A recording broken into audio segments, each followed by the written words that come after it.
Welcome to R5 TV news. గౌరవ సలహాదారు G Satish Reddy Shri Chengalamma Parameshwari అమ్మవారిని దర్శించుకున్నారు. ఆలయ మర్యాదలతో స్వాగతం పలికి అనంతరం వేద పండితులచే శ్రీ అమ్మవారికి పూజలు నిర్వహించిన తదుపరి వేద పండితులచే ఆశీర్వచనం చేయడం జరిగింది.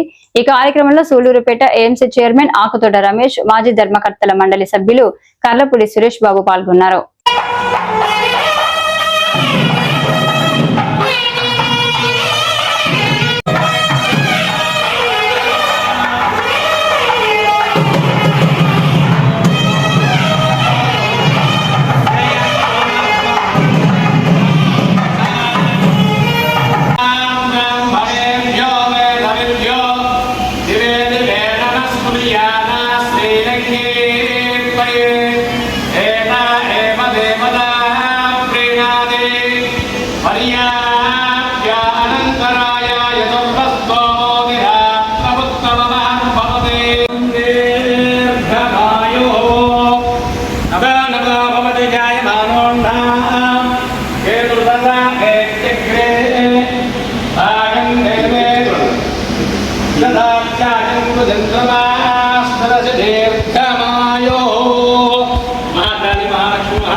ब्रह्मज ब्रह्माज आयुर्गेन्द्रजान्दो आगदे दैवैनं प्रणयते ब्राह्मण आरुजयद्धरेण ब्राह्मणो वै सर्वा देवताः सर्वाभिधे